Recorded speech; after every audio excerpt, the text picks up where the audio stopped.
Thank you, Naga. A new lower cap on the amount of benefits a household can receive is being introduced today, affecting tens of thousands of families across Britain. Let's explain some of those numbers. The sum was set at £26,000 3 years ago, and from today it will be £23,000 in London and £20,000 in the rest of the UK. Now, the government has defended the move, saying work should always pay more than welfare, with the cap working as an incentive to help people find a job.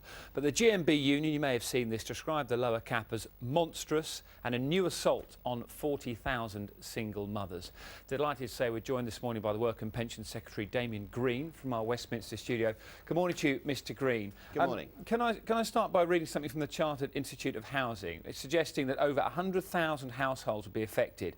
That's including 320,000 children, and some of those households will lose around £100 a week. Now, the argument is that all you're doing is creating an enormous number of people who won't be able to pay their rent.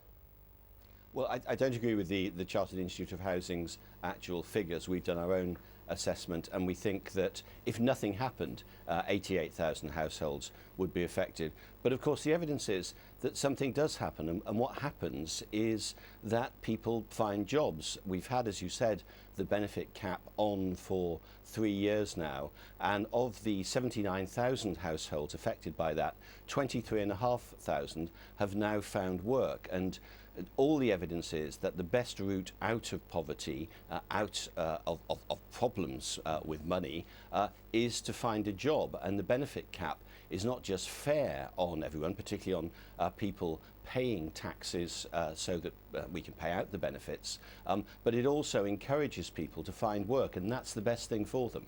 OK, I understand that your figures may be different to the Chartered Institute of Housing, but we've done our own BBC case study. Let me put the example of a single mum, Emma from Coventry.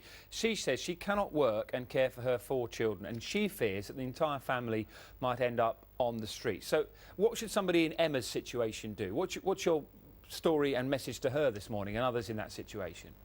The message for Emma and other lone parents is that we're providing more childcare than ever before. That already you're not subject to the benefit cap if you get working tax credits, and to get them you need to work 16 hours a week. So we're not saying to people like Emma, you've got to go and find a full-time job. You just have to work for 3 hours a day to avoid being subject to the benefit cap. There is already childcare available. As of next year, there'll be 30 hours of free childcare available to mothers like Emma. So we're making it easier than ever before for lone parents to go back to work, and indeed it's happening. We've got the highest rate of lone parents in work that we've ever had. Something like 2/3 of lone parents go back to work. So but we I hope Emma can do that. But we have 800,000 people on 0 hours contracts in this country, and they're not sure of how many hours they're going to work per week. So, trying to get people back to work is one thing, but actually that cap of 16 hours, surely for many people in this country watching this morning as well, they'll look at this and say this is unworkable. Well, no, I mean, because it does work. We know we've got more people in work than ever before, as well as particularly more women. And those 0 hours contracts, it's interesting to look below the figures, that the average hours worked by somebody on a 0 hours contract is more than 20. So the average person on a 0 hours contract would actually not be hit by the benefit cap. So those who are saying that it's a sort of black and white choice, if you have the benefit cap, people can't work, that's simply not true. The facts don't show that a lot of people who would otherwise be subject to the benefit cap actually do get into work, and that of course is the best thing for them in the long run. You're dismissing some of these concerns, but isn't it true that your predecessor, Ian Duncan Smith, actually stepped away from the role because of these precise worries? And he called it, the quote from him, he says, arbitrary. The predecessor called this move arbitrary, and that was one of the reasons why he stepped down.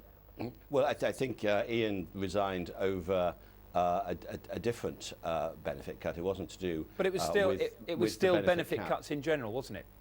Well, but what we're doing is setting up a benefit system, indeed building on the work of Ian Duncan Smith, where work always pays. The central part of the welfare reform that we've introduced over the past 6 years has been the introduction of universal credit. And the big difference between that and previous benefits is that nobody has to make the choice saying, will I get more money from benefits than I get in work? And that means that they can take maybe jobs for a few hours a week to start with as they're going back into the labour market, that they don't lose all their benefits when they hit 16 hours work or anything like that. Now, this is a genuine revolution in the welfare system, which means that work always pays, and that means that people not just can earn more money, but get more control over their own lives, get higher self-esteem. All the evidence is that having a good job actually is extremely good, not just for your bank balance, but also for your health and self-esteem.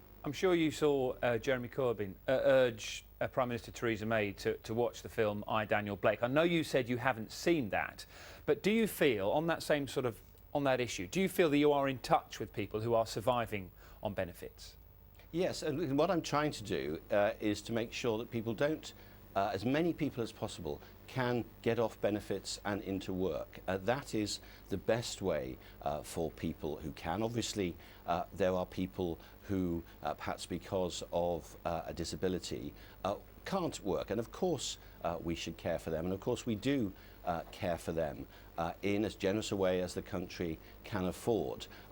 But I repeat that the best thing for most people who can work is to be able to get a job. So as it happens, the economy has done extremely well in the past 6 years in allowing people to get into work. We've got very high employment levels, and that in the long run is the best way to help people get out of poverty. Damian Green, thanks for talking to us. Thank you. It's 18 minutes past 7.